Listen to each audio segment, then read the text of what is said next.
Hi everyone, welcome to Global Shorthand Academy. இந்த வீடியோவில் நம்ம இங்கிலீஷ் ஷார்ட் அண்ட் லெசன்ஸில் சாப்டர் 24 வந்து பார்க்க போகிறோம். சாப்டரோட name the doubling principle. Last 2 சாப்டரில் ஹாலிங் பிரின்சிபல் வந்து பார்த்தோம். ஒரு ஸ்ட்ரோக்கை அதனோட சைஸில் பாதி எழுதுறப்ப டி சவுண்டோ டி சவுண்டோ சேர்த்து படிக்கணும்னு சொல்லிட்டேன். டபுளிங் பிரின்சிபலில் என்ன அப்படின்னா, ஒரு ஸ்ட்ரோக்கை அதனுடைய சைஸில் இருந்து டபுளாக எழுதுறப்ப அதனுடைய எண்டிங்கில் டர்ரு சேர்த்து படிக்கலாம், இல்லைனா டர்ரு சேர்த்து படிக்கலாம், இல்லைனா தர்ரு சேர்த்து படிக்கலாம், சில கேசஸில் சர்ரு சேர்த்து படிக்கலாம். ஓகேங்களா, இதை தான் வந்து பார்க்க போகிறோம். டைரெக்டாக எக்ஸாம்பிளுக்கு வந்து போயிடலாம். இப்போ ஃபை அப்படின்றத ஃபர்ஸ்ட் பிளேஸில் எழுதுவோம், FI இப்படி எழுதுவோம். ஃபைட்டுன்றது என்ன பண்ணுவோம்னா பாதி எழுதுவோம். இதுவே ஃபைட்டர் அப்படி வரப்ப ஃபை ஸ்ட்ரோக்கை அப்படியே இப்படி டபுள் பண்ணி எழுதிக்கலாம். இப்படி எழுதுறப்ப இதை ஃபைட்டர் அப்படின்னு சொல்லிட்டு படிக்கணும். இன்னொரு எக்ஸாம்பிள் பார்ப்போம். 10 இதை எப்படி எழுதுவோம்னா இப்படி எழுதுவோம். இதுவே டென்ட்டு இல்லைன்னா டென்டு இதை எப்படி எழுதுவோம்னா ஹால் பண்ணி எழுதுவோம். இதுவே டெண்டர் அப்படி வருதுன்னா 10 ஸ்ட்ரோக்கை அப்படியே டபுள் பண்ணி எழுதுவோம். டெண்டர் டபுள் பண்ணி எழுதியிருக்கிறதால எண்டிங்கில் டர் சேர்த்து படிக்கணும். இன்னொரு எக்ஸாம்பிள் பார்ப்போம். நை இதை எப்படி எழுதுவோம்னா இப்படி எழுதுவோம். இதுவே நைதர் அப்படின்னா இதை அப்படியே டபுள் பண்ணி எழுதணும். ட்ராக் இதை இப்படி எழுதுவோம். டிராக்டர் இதை எப்படி எழுதுவோம்னா எண்டிங்கில் இருக்கிற ஸ்ட்ரோக்கை அப்படியே டபுள் பண்ணி எழுதுவோம். ஓகேங்களா, அந்த டர்ருக்கு முன்னாடி என்ன ஸ்ட்ரோக் இருக்கோ அதை டபுள் பண்ணுவோம். இங்கே டர்ருக்கு முன்னாடி நை இருக்கு, அதனால நையை டபுள் பண்ணியிருக்கோம். அடுத்து சீக் இதை எப்படி எழுதுவோம்னா இப்படி எழுதுவோம். இப்படி டபுள் பண்ணி எழுதுனா இது செக்டார். இந்த டாருக்கு என்ன பண்ணியிருக்கோம், கே ஸ்ட்ரோக்கை டபுள் பண்ணி எழுதியிருக்கோம். அதே மாதிரி டவ் இதை எப்படி எழுதுவோம்னா டி அவு இப்படி எழுதுவோம். இதே டவுட்டர் சவுண்டு தான் பார்க்கணும். ஓகேங்களா, இப்படி டபுள் பண்ணி எழுதுறப்ப டவுட்டர். இந்த டருக்கு என்ன பண்ணியிருக்கோம், முன்னாடி இருக்கிற ஸ்ட்ரோக்கை டபுள் பண்ணி எழுதியிருக்கோம். இன்னொரு எக்ஸாம்பிள் 1 இப்படி எழுதுவோம். 1 இதை இப்படி டபுள் பண்ணி எழுதுறப்ப டர் சவுண்டு சேர்த்து படிக்கணும். ஒண்டர். ஓகேங்களா, அடுத்து சென்டர் எப்படி எழுதலாம், இப்படி டபுள் பண்ணி எழுதலாம். இதுவே சென்ட்ரல் அப்படி வருதுன்னு வச்சுக்கோங்க, சென்டர் எழுதிட்டு அதில் எல் சேர்த்துக்கலாம். அடுத்து பிக்கு இப்படி எழுதுவோம். பிக்சர் சர்ரு சவுண்டு இருக்கு, அப்போ கேவை டபுள் பண்ணி எழுதணும். பிக்சர். ஃபியூ இப்படி எழுதுவோம். இப்படி டபுள் பண்ணி எழுதணும் அப்படின்னா சர்ரு சவுண்டு, ஃபியூச்சர். ஓகேங்களா, இது நே டபுள் பண்ணி எழுதுனா நேச்சர், அதில் அப்படியே எல் சேர்க்கிறப்ப நேச்சுரல். அவ்வளோதாங்க டபுளிங் பிரின்சிபல். ஓகேங்களா, டபுள் பண்ணி எழுதுறப்ப டர்ரோ டர்ரோ சர்ரோ தர்ரோ சேர்ந்தா போல படிக்கணும். ஓகேங்களா, ஆனால் எல்லா இடத்துலையும் அப்படி கிடையாது. ஸ்ட்ரெயிட் ஸ்ட்ரோக்ஸை டபுள் பண்ணுறப்ப சில கண்டிஷன்ஸ் வந்து இருக்கு. அது என்னன்றதெல்லாம் பார்க்கலாம். ஒரு ஸ்ட்ரெயிட் ஸ்ட்ரோக் இருக்குது அப்படின்னா அதை அப்படியே டபுள் பண்ணிவிட்டு அதில் டர்ரோ டர்ரோ சர்ரோ தர்ரோ வந்து படிக்கக்கூடாது. ஓகேங்களா, அதுக்கு முன்னாடி சர்க்கிள் இருக்கணும், ஆர் அதுக்கு முன்னாடி வேறு எதனா ஸ்ட்ரோக் இருக்கணும், ஆர் எண்டிங்கில் ஃபைனல் ஹூக் வந்து இருக்கணும். இந்த மாதிரி கண்டிஷன் வந்து இருக்குது. ஃபார் எக்ஸாம்பிள் கேட்டர் அப்படின்றத இப்படி டபுள் பண்ணி எழுதிடலாமான்னா இப்படி எழுதக்கூடாது. ஓகேங்களா, இதில் கே மட்டும் தான் இருக்குது டர்ருக்கு முன்னாடி, அப்போ இதை டபுள் பண்ணி எழுதக்கூடாது. எப்படி எழுதணும் அப்படின்னா கேட்டர் இப்படி தான் வந்து எழுதணும். இதுவே ஸ்கேட்டர் அதை வந்து நம்ம இப்படி டபுள் பண்ணி எழுதலாம். ஏன் அப்படின்னா இந்த டர்ருக்கு முன்னாடி கே இருக்கு, கேக்கு முன்னாடி சர்க்கிள் இருக்கு, அப்போ நம்ம என்ன பண்ணலாம், இதை டபுள் பண்ணி எழுதலாம். ஓகேங்களா, இன்னொரு எக்ஸாம்பிள் பார்ப்போம்.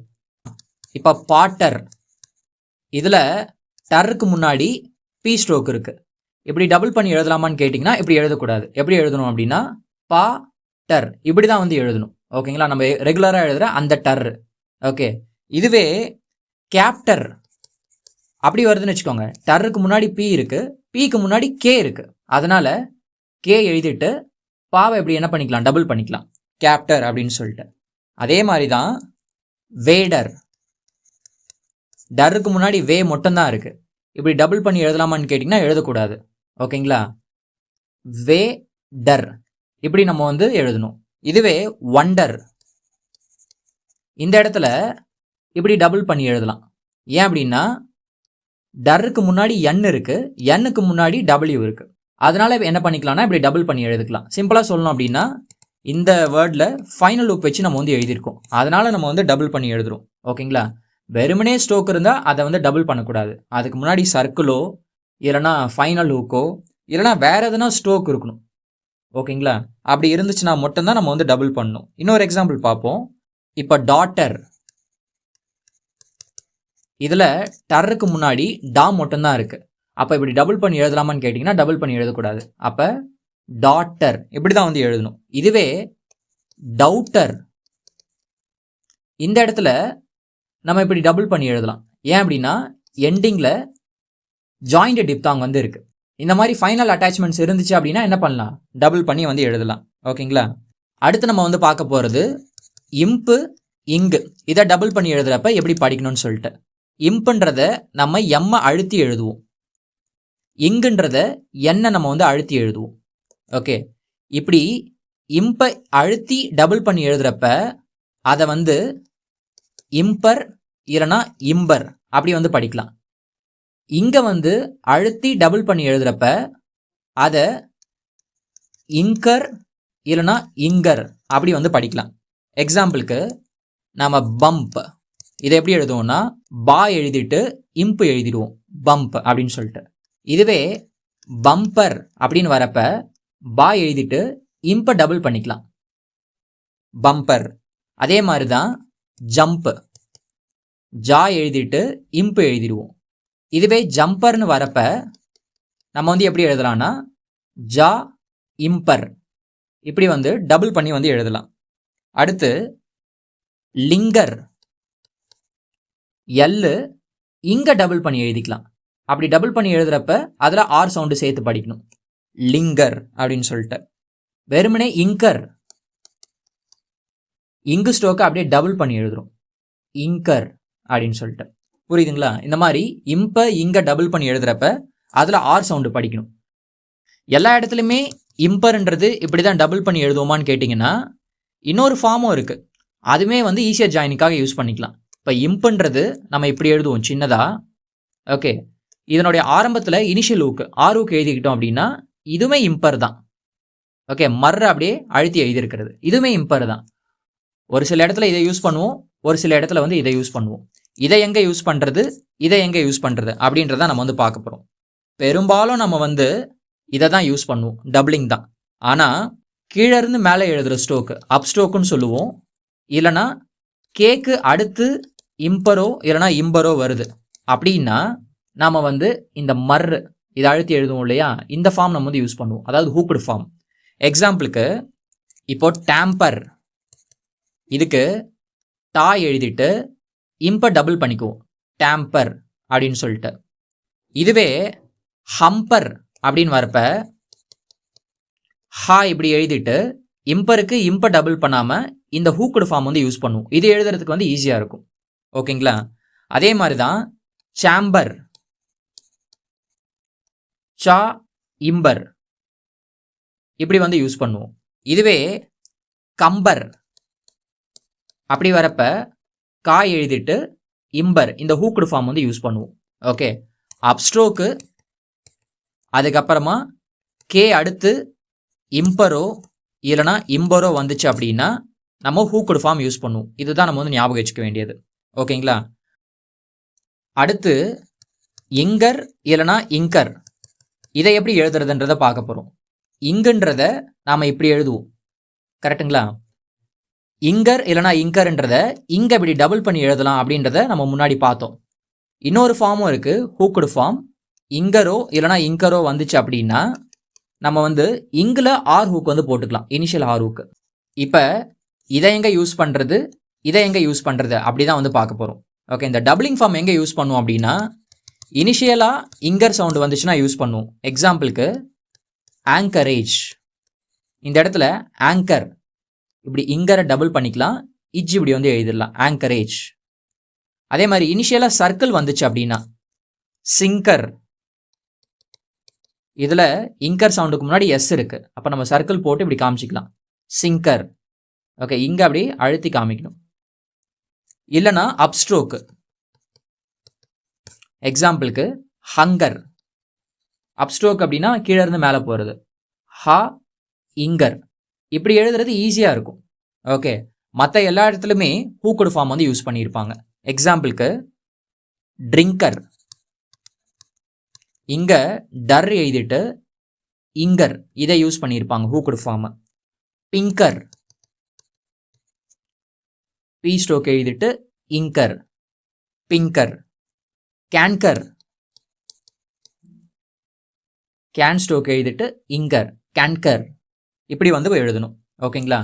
அடுத்து எல் ஸ்ட்ரோக்கை வந்து டபுள் பண்ணுறப்ப எப்படி படிக்கணும் அப்படின்றத பார்க்க போகிறோம். இப்போ நம்ம ஒரு ஸ்ட்ரோக்கை டபுள் பண்ணோம் அப்படின்னா டர்ரு, டர்ரு, டர்ரு, சர்ரு இதெல்லாம் பார்த்தோம். ஆனால் எல்லை டபுள் பண்ணுறப்ப, எஸ்பெஷலி எல் தனியாக வரப்ப ஆறு ஃபைனலாக வந்து எஸ் சர்க்கிள் வரப்ப டர்ரு சவுண்டுக்கு மட்டும்தான் வந்து யூஸ் பண்ணுவோம். எக்ஸாம்பிளுக்கு லெட்டர், அதுக்கு என்ன பண்ணுவோம்னா எல்லை இப்படி டபுள் பண்ணுவோம், லெட்டர். லெட்டர்ஸ்னு வரப்ப எல்லை இப்படி டபுள் பண்ணுவோம், டபுள் பண்ணி அதில் எஸ் சர்க்கிள். இதுவே லீடர்னு வரப்ப நம்ம லீ எழுதிட்டு டர் இப்படி தான் வந்து எழுதுமே தவிர இப்படி யூஸ் பண்ண மாட்டோம் லீடருக்கு. ஓகேங்களா? இதுதான் ஒரிஜினல் ஸ்ட்ரோக்கு, லீ டர் அப்படின்னு சொல்லிட்டு. ஓகே, அதே மாதிரி லெதர்னு வரப்ப லே இப்படி டபுள் பண்ணிட்டு இதை லெதர்னு சொல்ல மாட்டோம், லேன்னு எழுதிட்டு டர் ஸ்ட்ரோக் எழுதுனா தான் அதுதான் லெதர். ஓகேங்களா? தென் இந்த சர்க்கிள் எழுதுறோம் இல்லையா எண்டிங்கில், இப்போ ஓட்டர், இதை வந்து ஓட்டர் இப்படி எழுதுவோம், வி ஸ்ட்ரோக்கு, ஓ வவ்வலு, எண்டிங்கில் டர்ரு, ஓட்டர் அப்படின்னு சொல்லிட்டு. இப்போ ஓட்டர்ஸ் அப்படின்னு வரப்ப வி ஸ்ட்ரோக்கு, அதை டபுள் பண்ணி எஸ் சர்க்கிள். இதில் இருக்கிற அந்த எஸ் வந்து ஃபைனலாக தான் வந்து படிக்கணும். எப்போவுமே ஒரு சர்க்கிள் எழுதியிருக்கோம் அப்படின்னா ஆரம்பத்தில் இருந்துச்சுன்னா ஃபஸ்ட்டு அதை தான் படிக்கணும், எண்டிங்கில் இருந்துச்சுன்னா அதை தான் படிக்கணும். இதை தான் நம்ம இத்தனை சாப்டரில் வந்து பார்த்துட்டு வந்தது. ஸோ ஓட்டர்ஸ்ன்றது இப்படி வந்து நம்ம எழுதணும். ஓகேங்களா? அதே தான் ரெண்டர். ரெண்டர்ன்றது ரேவை அப்படியே டபுள் பண்ணி அதில் எண்ணுக்கு எழுதிடுவோம். இதே ரெண்டர்ஸ் அப்படின்னு வரப்ப ரெண்டர்ஸ், இதில் இருக்கிற எஸ்ஸை வந்து ஃபைனலாக வந்து படிக்கணும். பிக்சர், பி கேவை டபுள் பண்ணிடுவோம். பிக்சர்ஸ் அப்படின்னு வரப்ப பி இக்சர்ஸ், கேவை டபுள் பண்ணி அதில் எஸ் சர்க்கிள் வந்து போட்டுருவோம். ஓகேங்களா? அடுத்து ஒரு வெர்போட ப்ரெசன்ட் டென்ஸை நம்ம டபுளிங் பண்ணி எழுதுறப்ப அதனுடைய பாஸ்ட் டென்ஸை நம்ம ஹாலிங் பிரின்சிபல் யூஸ் பண்ணணும். ஓகேங்களா? இப்போ பாண்டர் அப்படின்றத பி ஸ்ட்ரோக் அப்படியே டபுள் பண்ணி என் ஹூக் வந்து போட்டுக்குவோம் பாண்டர் அப்படின்றதுக்கு. இதுவே பாண்டர்டு அப்படி வந்துச்சுன்னா பன் ஸ்ட்ரோக்கை ஹால் பண்ணிட்டு ஆர் ஸ்ட்ரோக்குமே ஹால் பண்ணிக்கணும். ஏன்னா இங்கே ஒரு டி இருக்கு, இங்கே ஒரு டி இருக்கு. ஹாலிங் கான்செப்டில் நம்ம வந்து பார்த்தது டி சவுண்டுக்கு நம்ம முன்னாடி இருக்கிற ஸ்ட்ரோக்கை பாதியாக வந்து எழுதலான்னு சொல்லிட்டு, இந்த டிக்கு பன் அதை வந்து ஹால் பண்ணியிருக்கோம், இந்த டிக்கு ஆரை வந்து ஹால் பண்ணியிருக்கோம். பாண்டர்டு அப்படின்றத நம்ம இப்படி எழுதுறோம். வின்டர் அப்படின்றத நம்ம வந்து டபுளிங் பிரின்சிபலில் எழுதலாம், வின்டர் அப்படின்னு சொல்லிட்டு. இதுவே வின்டர்டு அப்படின்னு வரப்ப இந்த டீக்கு வின் ஸ்ட்ரோக்கை ஹால் பண்ணி எழுதணும், இந்த டிக்கு ஆர் ஸ்ட்ரோக்கை ஹால் பண்ணி எழுதணும். எப்படின்னா வின் ஸ்ட்ரோக்கை ஹால் பண்ணி எழுதுறப்ப இப்படி எழுதுவோம், அப்புறம் ஆர் அதையுமே ஹால் பண்ணி எழுதியிருக்கும். ஓகே, அடுத்து மேட்டர் அப்படின்றத எம் இப்படி டபுள் பண்ணி எழுதலாம், மேட்டர். மேட்டர்டு எப்படி எழுதுறது பாருங்க, எம் ஸ்ட்ரோக் எழுதிட்டு டர்ரை ஹால் பண்ணிடணும். ஏன்னா இந்த டிக்கு முன்னாடி டர் இருக்கு, இந்த டி சவுண்டு காட்டுறதுக்காக டர்ரை நம்ம வந்து ஹால் பண்ணி எழுதியிருக்கோம். இந்த மாதிரி ஒரு வெர்பை ப்ரெசன்ட் டென்ஸில் எழுதுறப்ப டபுள் பண்ணி எழுதியிருந்தோம் அப்படின்னா பாஸ்ட் டென்ஸில் எழுதுறப்ப ஹால்விங் கான்செப்ட் வந்து யூஸ் பண்ணணும். ஓகேங்களா? அடுத்து பார்க்க போகிறது முக்கியமான கான்செப்ட், டபுளிங் பிரின்சிபல் எங்கெல்லாம் யூஸ் பண்ண மாட்டோம் அப்படின்னு சொல்லிட்டு. ஃபஸ்ட்டு ஃபைனல் வவல் வந்துச்சு அப்படின்னா நம்ம டபுளிங் பிரின்சிபல் யூஸ் பண்ண மாட்டோம். எக்ஸாம்பிளுக்கு ஃப்ளாட்டர் அப்படின்றத ஃபல் ஸ்ட்ரோக்கை இப்படி டபுள் பண்ணி எழுதிடலாம், முடிகிறதுமே வந்து டரில் முடியுது, ஸோ பிரச்சனை கிடையாது, ஃப்ளாட்டர் அப்படின்னு சொல்லிட்டு இப்படி எழுதிடுறோம். இதுவே ஃப்ளாட்டரி, இங்கே பாருங்க டர்ருக்கு அப்புறமா இ வவல் வந்திருக்கு, அப்போ நம்ம ஃபுல் ஸ்ட்ரோக் தான் எழுதுவோம், ஃபல்லு ரி. ஓகே, அப்போட ஆர் வந்து எழுதியிருக்கோம். ஏன் அப்படின்னா வவல் வந்துச்சுன்னா நம்ம அப்போட ஆர் வந்து யூஸ் பண்ணுவோம். வின்டர் டர்ரோட முடியுது, அதனால நம்ம டபுளிங் கான்செப்ட் யூஸ் பண்ணியிருக்கோம். இதுவே வென்ட்ரி அப்படின்னு வருதுன்னு வச்சுக்கோங்க, வென்ட் ஸ்டோக் எழுதிட்டு ரி, இப்படி தான் நம்ம வந்து எழுதணும். ஆங்கர் இங்க அப்படியே டபுள் பண்ணி எழுதிடலாம் ஃபர்ஸ்ட் பிளேஸ்ல. இதுவே ஆங்க்ரி அப்படின்னு வந்துருதுன்னா இங்கு எழுதிட்டு கர், இப்படி தான் வந்து எழுதணுமே தவிர இப்படி எழுதி இப்படி ஒரு புள்ளி வச்சுக்கிறேன் அப்படின்னு சொல்லிட்டு சொல்லக்கூடாது. ஓகேங்களா? டபுளிங் பண்ணதுக்கு அப்புறமா நம்ம வவல் வைக்கக்கூடாது. ஓகே, வவல் வந்துச்சுன்னா நம்ம டபுளிங் பண்ணக்கூடாது. இதுதான் கான்செப்ட். தென் ஒரு சில வார்த்தையில அந்த எண்டிங்ல வர அந்த ஆர் சவுண்டு ரொம்ப கம்மியாக கேட்கும். அந்த வார்த்தையிலுமே நம்ம வந்து டபுளிங் பண்ணக்கூடாது. எக்ஸாம்பிளுக்கு பேந்தர், இதில் இருக்கிற ஆர் வந்து லைட்லி சவுண்டடாமா, ஸோ அதனால வந்து ஃபுல் ஸ்டோக் தான். பி என் தர், இப்படி தான் வந்து எழுதணும். Okay, author. ஓகே, இதில் வர தர்ருமே வந்து பார்த்தீங்கன்னா lightly sounded, so full stroke தான் எழுதணும். தர்ன்றதை நம்ம இப்படி எழுதுவோம் இல்லையா, ஸோ இப்படி ஃபுல்லாக தான் நம்ம வந்து எழுதணும். ஓகே, அடுத்து இந்த டபுளிங் ஸ்ட்ரோக் எழுதுறோம் இல்லையா, அதனுடைய பொசிஷன் மார்க் பண்ண வேண்டியது இம்பார்ட்டன்ட். இப்போ டவுன்வர்டாக எழுதுகிற ஸ்ட்ரோக்ஸ் டபுள் பண்ணி எழுதுறப்ப பொசிஷன் ஃபாலோ பண்ணணும்னு கிடையாது, த்ரூ தி லைனில் மட்டும் தான் எழுதணும். இப்போ பெயிண்டர், பன் ஸ்ட்ரோக்கை அப்படியே டபுள் பண்ணி எழுதிடுவோம், பெயிண்டர், இப்படி நம்ம வந்து எழுதிடுவோம். ஃபெட்டர், எஃப் ஸ்ட்ரோக்கை அப்படியே டபுள் பண்ணி எழுதிடுவோம், ஃபெட்டர். டெண்டர், 10 ஸ்ட்ரோக்கை இப்படி டபுள் பண்ணி எழுதிடுவோம்.